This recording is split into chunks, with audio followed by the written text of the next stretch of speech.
Hi everyone, I'm Kristen Ma, author of Beauty Pure and Simple and creator of Holistic Vanity. You're joining me for one of my Tub Talks where I invite holistic nutritionists, naturopathic doctors, and other health practitioners to talk about how holistic wellness relates to beauty.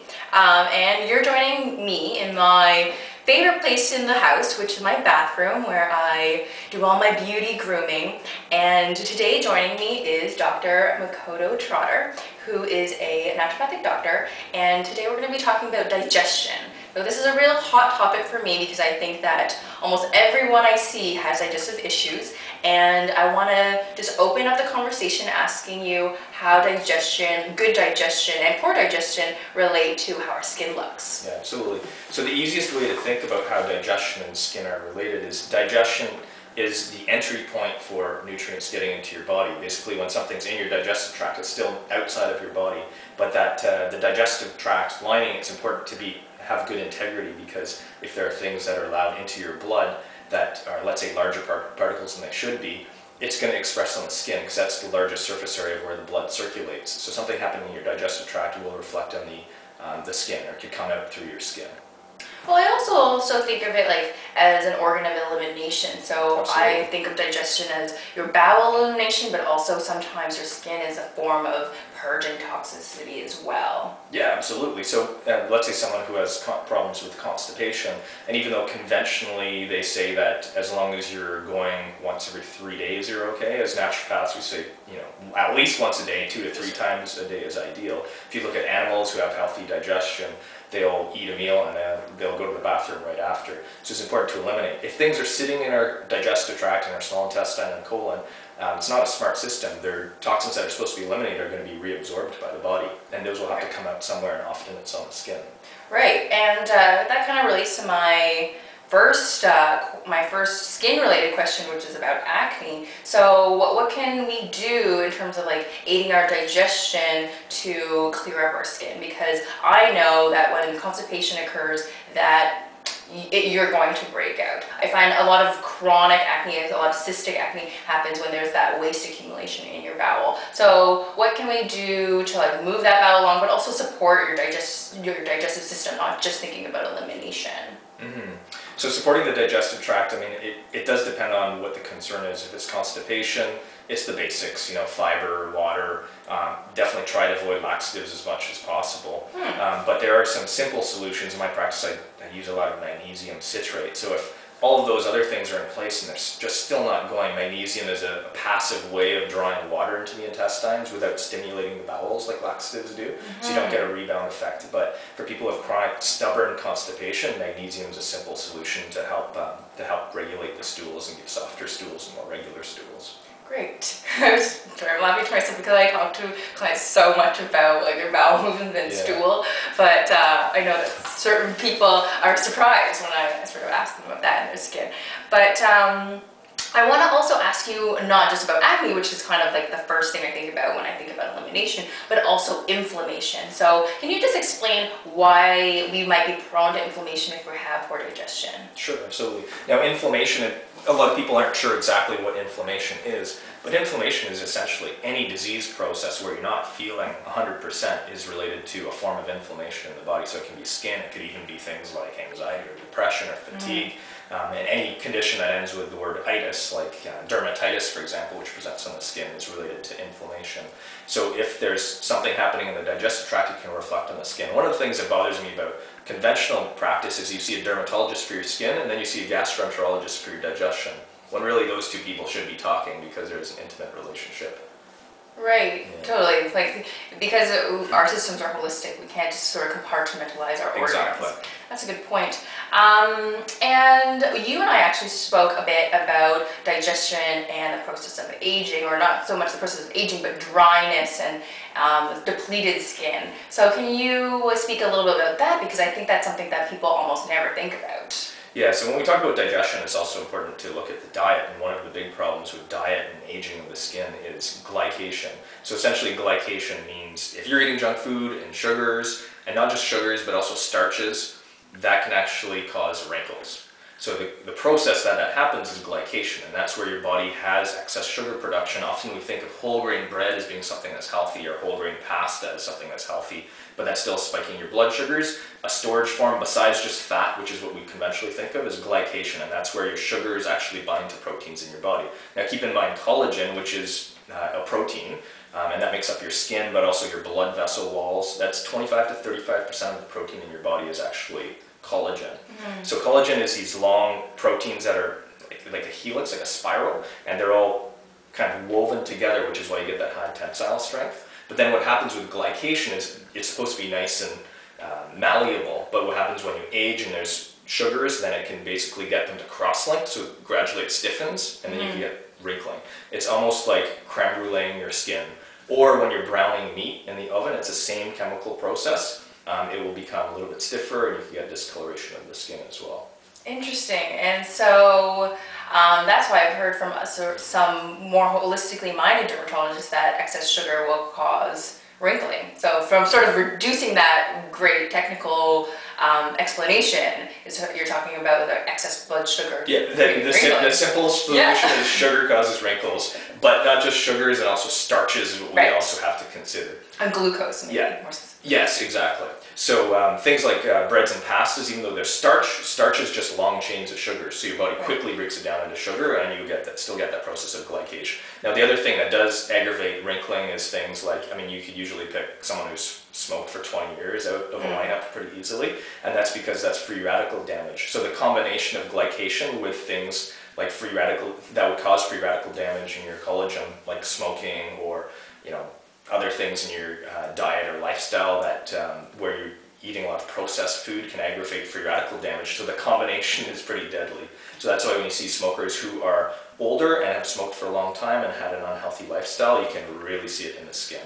No, definitely. Even that, I find the color of the skin is... Yeah, it's a lot more sallow and not healthy, right? So I wanted to talk about how you can identify that you have poor digestion. Because I think that sometimes people know that they get indigestion or they get bloating, but they don't know when it becomes an issue that's chronic or an issue that they really need to address. So how can they identify that, and also are there sort of like symptoms, but are there also other mechanisms like testing and stuff like that that we should look at? Yeah, so just to start it, as you mentioned before, you have to, when people have problems with skin, you have to talk about poo, and people have to be a little more comfortable. You don't have to examine your poo, but take a look after you go. And if you're having ideal bowel movements, they should be regular, they should be easy to pass, there shouldn't be straining, and they should be, Oprah calls it S-shaped poo, Dr. Oz calls it banana-shaped poo, but whatever works for you, as long as it's not mushy, not excessively hard, those are signs that your digestive tract is functioning well. And then of course, like if you have gas, bloating, if there's blood in the stools, if there's heartburn, all those things mean that you don't have an ideal functioning digestive tract. And a lot of times, because we're humans, we normalize these things so that that's just our normal bowel function. But if any of those things apply, you need to address your digestion. And in terms of testing, there's comprehensive stool testing, which we do at our clinic, which is different than conventional stool testing because it also looks at the bacteria cultures, so not just the bad bacteria, but also good bacteria levels. Things like yeast and candida, which can affect digestion. There's also food allergy testing. Now it's IgG food allergy testing, which can lead to chronic problems like eczema or acne or psoriasis. And those are foods that can aggravate your digestive tract. Even things that are supposedly healthy foods, for some people they can be sensitive to them. The big three are eggs, dairy, and gluten. And so if those cause inflammation in your digestive tract, it can also present in the skin. Right, for sure. And obviously, like if you have food sensitivities, you want to avoid them. That will also improve your digestion and just sort of rebalance your digestive system. But what can you do that's not so much like elimination, but what can you do that's a bit more proactive? Are there supplements, are there treatments, are there sort of even lifestyle tips that you can present to us? Sure, yeah, and it's all about moderation. So when it comes to things like food sensitivities, yeah, it's not that you have to eliminate these things for the rest of your life, but take a break from them and then further down the road reintroduce them slowly, so you can have them once in a while. But there are other things you can do to support your digestive tract. So again, I always go back to the basics. Those are the most important things: sleep, exercise, and eating a proper diet. And there's also certain supplements and herbs that can support the digestive tract. So mucilaginous herbs are herbs that support the mucous membrane lining of the digestive tract. And those are things like marshmallow, licorice, plantain. You can have in tea or capsule form. And then one of my favorite supplements is L-glutamine. That actually repairs a lot of the enterocytes, so those are cells that line your digestive tract, so it strengthens the integrity of the digestive tract. And then, of course, anti-inflammatory things like fish oils, and then probiotics, which is a huge part of your gut-associated lymphoid tissue, so it's an important part of your immune system and your digestive tract. And what do you think about digestive enzymes? Because I know a lot of people sort of self-diagnose and they take digestive enzymes to support their digestion. What is your sort of expert opinion on that? So I think digestion enzymes can be helpful when other things aren't addressed, but enzymes are coded in your DNA, and that's what genes actually produced, enzymes in your body. So often it's because the genes aren't expressed properly, and that can be because of improper diet, lifestyle. So implementing those things should allow you eventually to make your own digestive enzymes, but for the short term, it might be kind of like just something to assist with digestion until those things are in place. So you would say it would be something that you would do acutely? Acutely, yeah, exactly, but not something that you need to be dependent on long term. Right, because then you're not really sort of addressing that root issue. Exactly, it's always important to address the root cause. Yeah, and something we had also discussed prior is sort of fad diet. So one thing I find really popular is the raw food diet, and while I think there are many benefits to it, I also want to get your opinion from a digestive point of view.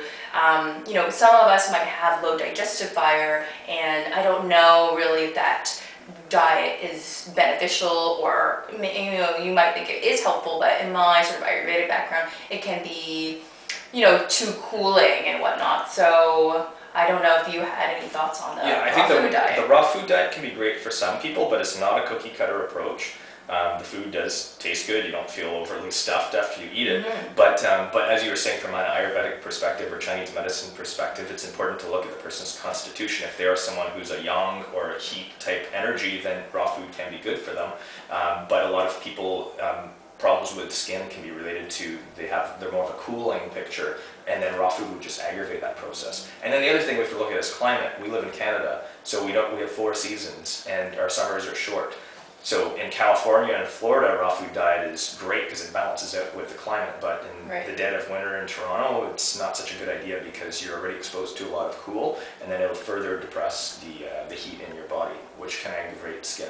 Right, and also just raw food is not cooked, so where cooked food is almost like it's already pre-digested. Exactly. So it's just more energy. So I feel like if someone has low digestive fire, it would just be more work and potentially also cause that chronic bloating issue. That's right. So if someone already suffers from some kind of indigestion, then you don't want to strain your system more by having to process things from a raw food diet.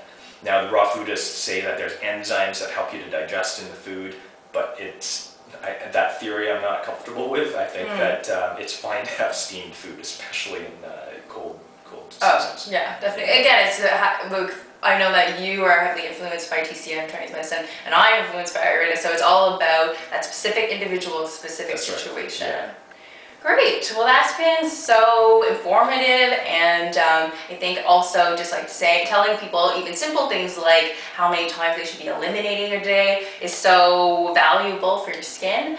I wanted to sort of ask you where we can find more of this education. So where can we find you? Where can we find, you know, maybe things that you write about? Sure. Our website has a lot of information.